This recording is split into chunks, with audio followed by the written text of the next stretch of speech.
ଏଇଟା ଦେଖନ୍ତୁ ଶୀତ ଦିନ ପାଇଁ କ୍ୟାପ୍ଟା କେତେ କ୍ୟୁଟ୍ ହେଇଛି ଆଉ କେତେ ସୁନ୍ଦର ଦେଖାହେଉଛି। ତ ଏବେ ଏଇଟା ଟ୍ରେଣ୍ଡିଂରେ ଚାଲିଛି, ମାନେ କହିଲେ ଭୁଲ ହେବନି। ତ ଏଠି ଛୋଟ ଛୁଆଙ୍କୁ ବି ଖେଳିବାକୁ ବି ବହୁତ ମଜା ଲାଗୁଛି ଆଉ ସେମାନେ ବି ଏଟାକୁ ୟୁଜ୍ କରୁଛନ୍ତି ଭଲ ଭାବରେ। ତ ସକାଳେ ମୁଁ ଟିକେ କ'ଣ କରିଥିଲି, ଗରମ ପାଣି ନେଇଯାଇଥିଲି, ଯେହେତୁ ଶୀତ ପଡ଼ୁଛି ତ ଗରମ ପାଣି ନିଅନ୍ତୁ, ଦେହ ପାଇଁ ଭଲ। ତା ସହିତ ଆମର ଆସିଯାଇଥିଲା ଚିଲିକାରୁ ଚୁଙ୍ଗୁଡ଼ି। ତ ଆଜି ଯେହେତୁ ନନ୍ଭେଜ୍ ଡେ, ତ ଚୁଙ୍ଗୁଡ଼ିରେ ଚୋପା ରହିଲେ ନା ଖାଇବାକୁ ଭଲ ଲାଗେନି, ସେଥିପାଇଁ ଆମେ ପୁରା ତାକୁ ଭଲସେ କ୍ଲିନ୍ କରିଦେଇଥିଲୁ।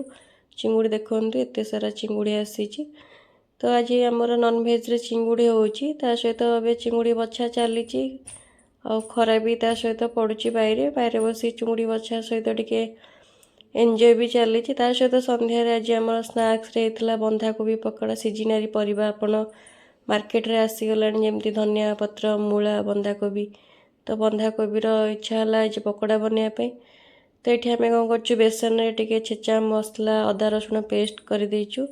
କୋବିକି ସେମିତି ଆମେ ମିକ୍ସ କରିକି ଟିକେ ଲୋ ଫ୍ଲେମ୍ରେ ଆପଣ ପକାନ୍ତୁ, ସେଇଟା ଭଲ ଭାବରେ ବି ସିଝିଯିବ ଆଉ କ୍ରିପ୍ସି ବି ରହିବ, ଆପଣ ଖାଇବା ପାଇଁ ବି ବଢ଼ିଆ ଲାଗିବ। ଏଠି ଅଲରେଡ଼ି ଆମର ପକାଇ ଯାଇଛି ତେଲରେ। ଦେଖନ୍ତୁ ଏବେ ଆମର ହେଇଗଲା କୋବି ପକୋଡ଼ା। ଆଉ ଶୀତ ଭିଡ଼ିଓଟି ଭଲ ଲାଗିଥିଲେ ସେୟାର କରନ୍ତୁ, ସବସ୍କ୍ରାଇବ୍ କରନ୍ତୁ, କମେଣ୍ଟ ଦିଅନ୍ତୁ। ପୁଣି ମୁଁ ଏମିତି ନୂଆ ନୂଆ ଭିଡ଼ିଓ ଆପଣଙ୍କ ପାଇଁ ନେଇ ଆସିଥାଏ। ରହିଲି, ଜୟ ଜଗନ୍ନାଥ।